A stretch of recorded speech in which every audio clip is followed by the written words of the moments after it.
Hey there! Welcome and welcome back to Say More About That, where we're working together to end the stigma around mental health. In today's video, I wanted to talk about the casual misuse of terminology and language that minimizes the severity of mental illness. If you're new to the channel or just haven't done so yet, please like this video and subscribe to my channel to get more Say More About That videos. So I chose this topic to be this week's video because I feel that it's one of the easiest ways for anybody who wants to help end the stigma to start the work today. You guys, our words are powerful. How we choose to speak to each other and to ourselves has a big impact on our own mental wellness and on the wellness of others. Using correct terminology to talk about your feelings is essential to mental health. A lot of times, I spend time with my clients learning how to correctly identify, label, and express their emotions.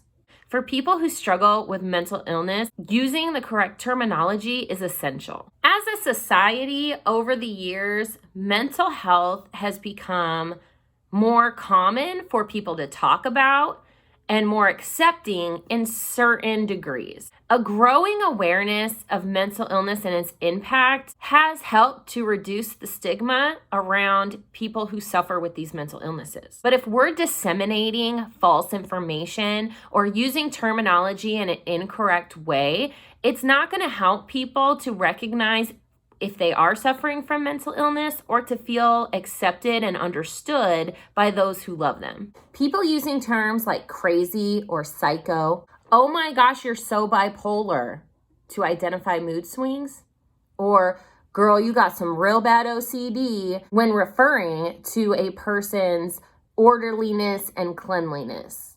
These are just some examples of the misuse of diagnostic terminology and misrepresentation of how severe these illnesses really are. So in this video, You're So Bipolar, I wanted to break down some of these common phrases and to really end that use of it in a very flippant and non-technical way. OCD, or Obsessive Compulsive Disorder, is not a mere tendency to be neat and orderly. True OCD has an overwhelming impact on the person's life and relationships. Obsessive compulsive disorder is a mixture of irrational fears with a compulsion to do a certain behavior. These things could be related or they could be completely unrelated. These intense, impulse-driven behaviors can ruin a person's day-to-day life if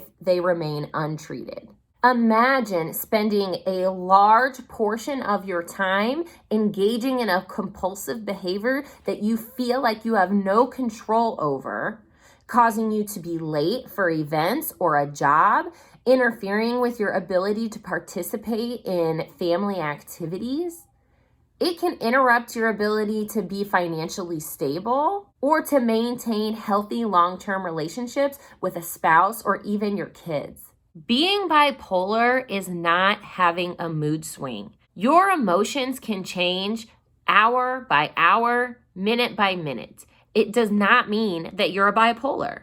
Bipolar is characterized by manic and depressive states. These states of emotion do not just casually flow by hour to hour. They can last days or even weeks. Mania or hypomania is characterized by a feeling of euphoria, which initially may sound good because the person may be feeling full of energy or feeling well. However, these feelings of euphoria lasting for weeks can lead to very high-risk behaviors. Sometimes when someone goes into a manic or hypomanic episode, they are full of angry energy. So it's not all just happy feelings. During this type of episode, a person may end up engaging in starting a lot of activities, promiscuous behavior, spending a lot of money that maybe they really don't have, only to then turn around and come down from that state to find themselves in a situation that they don't know what to do with, only to then turn around and have this depressive state that also lasts for days and weeks at a time. Lows so low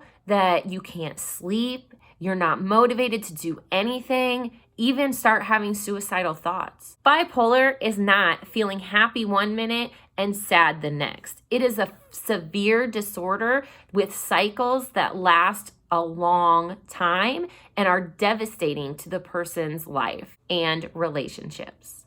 Imagine feeling so good for a few weeks that you could do anything. You could get a job, you can start projects, you could go on vacations, you have all this energy and motivation, and you're just gonna get stuff done. Only to turn around and 3 weeks later, you can't even get out of bed. You don't feel good about yourself. You have no motivation. You're calling in sick or just not showing up to work. This can ruin your life.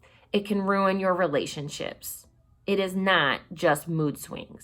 The terms psycho, crazy, and schizo often refer to people who are exhibiting erratic behavior and usually with a criminal twist to it. For one, crazy isn't even a diagnostic term.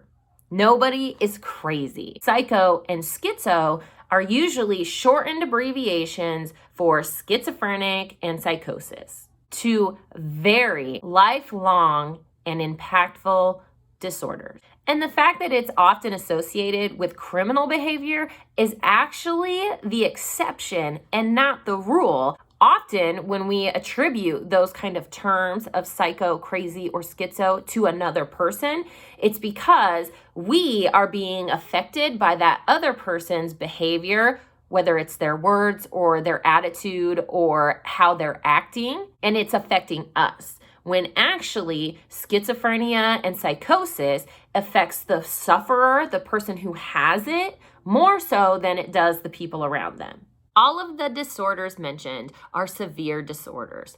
The best practice is to not only have therapy and mental health help, but to talk to a medication provider about medication management for these disorders. The increase in awareness in society of mental health issues and the normalization of medication management for severe issues is growing and gaining acceptance, which is great. Unfortunately, the use of terminology to describe these severe disorders has been integrated into common everyday usage to describe general mood swings, a tendency for neatness, or erratic or criminal behavior. Mental health disorders are not adjectives. They are not used to describe someone. You do not just be so bipolar for 2 hours of your day. It doesn't work that way.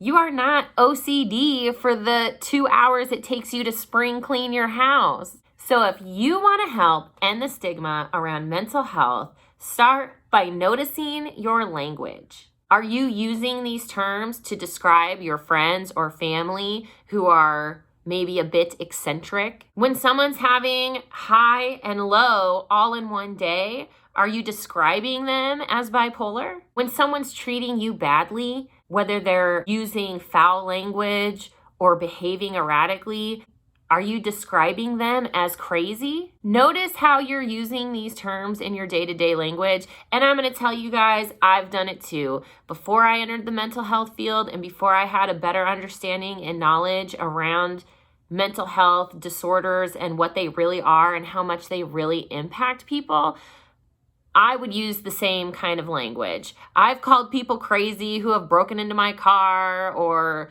ex-boyfriends who were just, being eccentric and controlling and all that, and used terms like crazy, psycho to describe them. So please, be kind to yourself, but take notice of your language. This is just one little thing you can do. Change the way you're talking to people in your life when describing mental illness. Thank you all so much for watching.